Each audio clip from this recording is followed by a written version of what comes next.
Sasa tunajifunza, tuko kwenye ule mwendelezo wa somo. Jumapili tulijifunza hicho kichwa cha somo kilichokuwa kinahusu namna ya kutambua baraka baada ya wewe kuja kanisani. Lakini leo tutagusia sehemu mbili, kanuni za baraka. Kwa sababu naweza tukasema baraka lakini hujui zile kanuni. Unapokuja au tunapojifunza vitu kama hivi, kwa sababu haya sasa ni masomo tunaidipu kufundisha kwa ndani. Unaposikia kwa mafundisho ya kila eneo, ujuzi wako unaongezeka sana. Kuna kanuni za baraka. Kanuni ya kwanza ni kufanya kazi kwa bidii.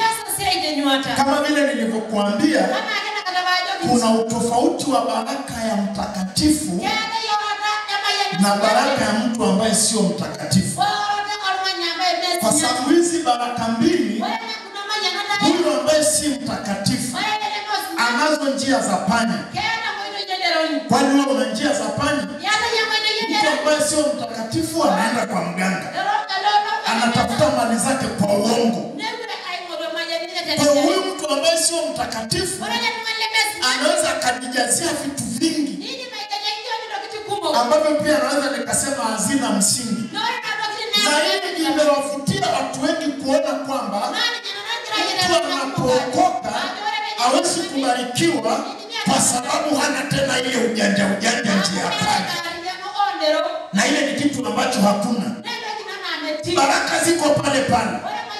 Lakini utofauti wa huyu mtakatifu, mambo yake ni kweli, kazi zake ni kweli, mambo yake ni kweli. Sasa huyu mtu ambaye mambo yake ni kweli, ili abarikiwe inatakiwa afanye nini? Kitu cha kwanza, awe na bidii katika kazi zake, kutumia nguvu. Bwana tusaidie kutumia nguvu na bidii. Kwa sababu popote penye bidii kuna baraka. Ndio maana maandiko yanasema kwenye kitabu cha Methali, mkono wenye nguvu ndio itakayetawala. Haimaanishi kwamba ni yule muongo na njia za panya tu ndiye anatawala na kuwa na mali. Hata huyo aliyoko upande wa Kristo, lakini inatakiwa awe na mkono wa nini? Wa nguvu. Sema tena, mkono wa nguvu. Kila mtu amwambie nako mkono wenye bidii ndio utakayetawala. Sema amina kwa jina la Yesu. Kanuni ya kwanza ni kufanya kazi zako kwa bidii. Kujituma. Ukishakuwa unajituma, utabarikiwa. Haimaanishi unaokoka tuje ukae kanisani uimbe ufanye nini, lakini mambo yako mengine unafanya kwa kuzoea. Hii imewaua watu wengi sana, na imesababisha watu walioko nje kutompenda Kristo. Sasa unajua watu walioko nje, miungu yao au heshima yao wanaona kwamba ni vitu hivi vya nje. Sisi heshima yetu ni Kristo. Lakini pamoja na tunaye Kristo ambaye ni heshima yetu, lazima hivi vitu vingine turudi kuvimiliki, maana ni vyetu. Mwambie jirani yako, hivi vitu ni vya kwetu, sio vya mataifa, sio vya mafrimaso, sio vya Illuminati. Hapana, ni vya kwetu. Lakini tuje kwenye zile kanuni, turudi kumwabudu Mungu ili tuendelee kumiliki vitu vyetu. Piga kelele, sema amina kwa jina la Yesu. Kitu cha kwanza, ufanyaji wa kazi kwa bidii. Kitu cha pili, utoaji. Hata kama watu walioko nje wana njia za panya na kufanya mambo yao, lakini sehemu kubwa wanatoa sadaka zao kwa miungu mingine. Ndio maana unaposhindana na mtu ambaye hamjui Mungu, ana miungu mingine anayetegemea. Sisi hatutegemei tena miungu mingine. Na uchawi hauna kazi kwetu, hauna nguvu. Maana Hesabu 23:23 Biblia inasema hakuna uganga juu ya Israeli wala uchawi juu ya Yakobo.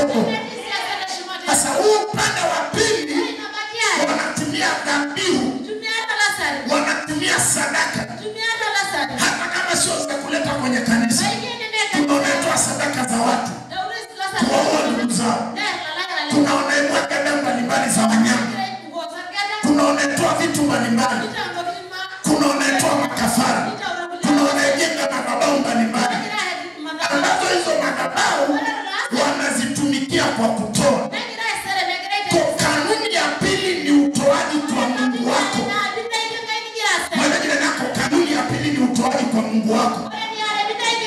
Inategemea ni Mungu yupi ulionaye. Kwa sababu wale wa nje wana Mungu wa Mammon. Mungu wa Mammon, Mungu mti, Mungu jiwe, Mungu kitu chochote wanaweka kama kiashirio. Mungu sanamu ambaye wanatoa vitu vyao na kuheshimu zile ibada kwa taratibu zile na kuitolea dhabihu.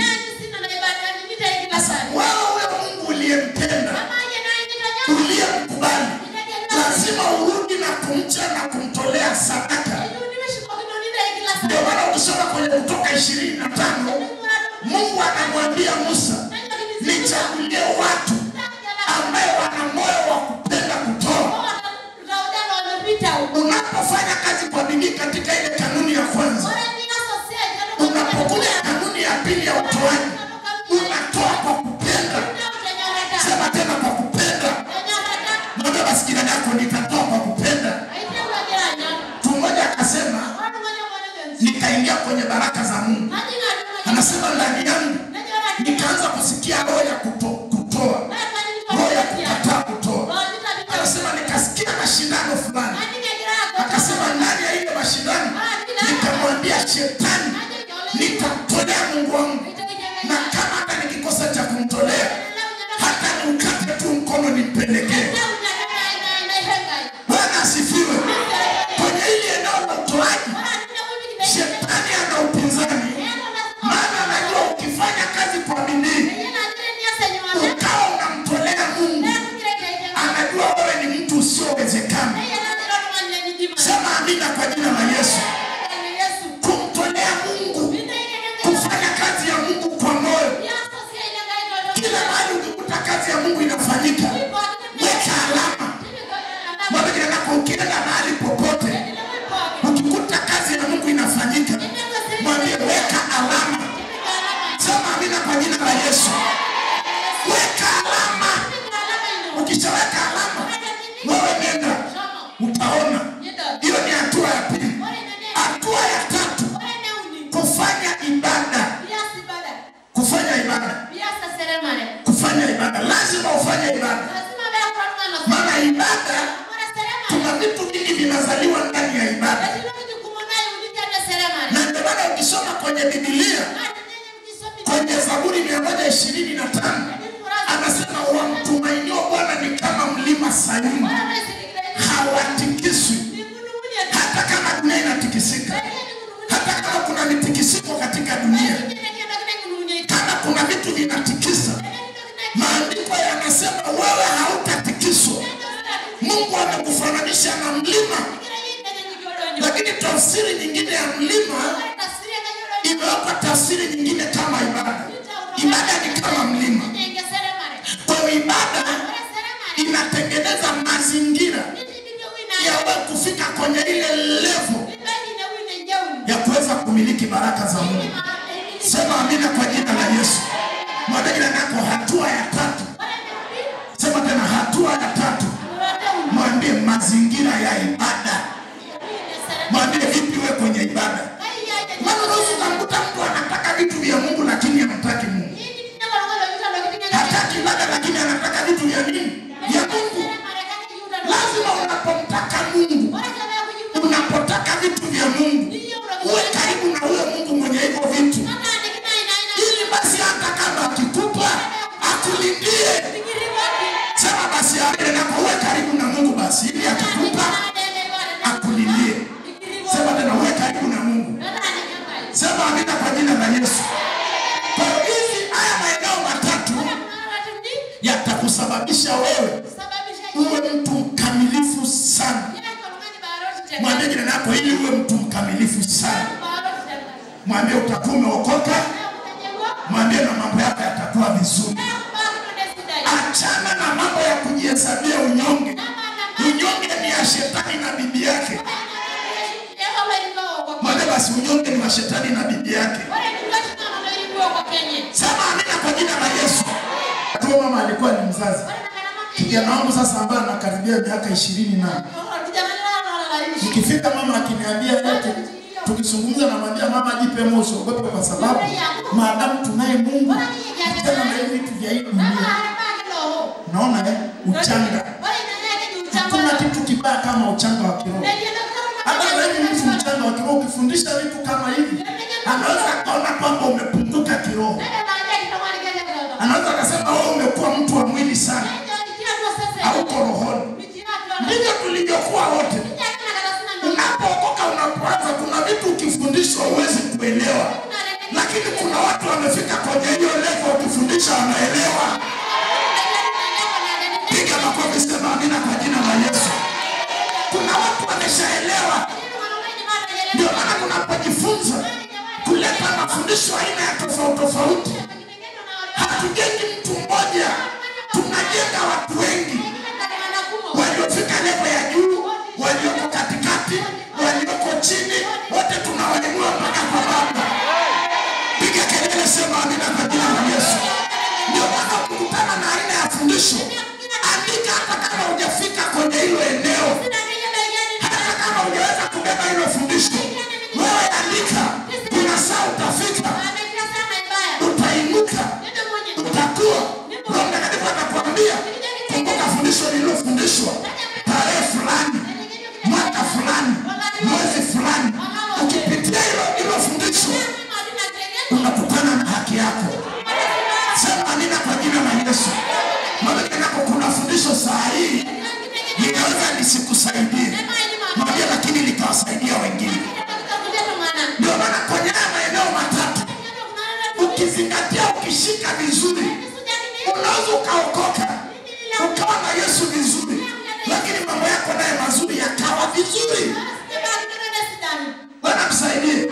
Mimi naelewa hilo. Niliwahi kuwa mchanga wa kiroho. Mama anakuwa mzazi anahitaji kunywa supu, mimi namwambia kunywa Roho Mtakatifu mpaka utaingia ndani.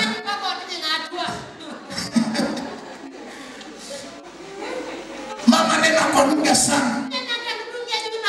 Omba. Funga, yaani mpaka anataka nimwambie afunge. Bwana msaidie. Mwambie jirani yako uchanga wa kiroho. Kwa ukiwa mchanga wa kiroho, unaweza usielewa aina fulani ya mafundisho. Lakini kwa kadiri unapofundishwa, ndipo unapoinuka na kuongezeka. Ndio maana Biblia inasema atakuinua utukufu hadi utukufu hadi utukufu. Siseme amina.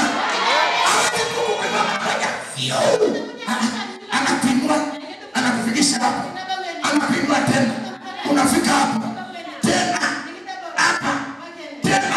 Kwa kadiri unapoenda, kuna vitu ulikuwa unaona hapa nilikuwa nakosea, hapa nilikosea. Piga kelele sema amina kwa jina la Yesu. Kwa kadiri unapoendelea hivyo, ndivyo unapoimarika. Sema amina.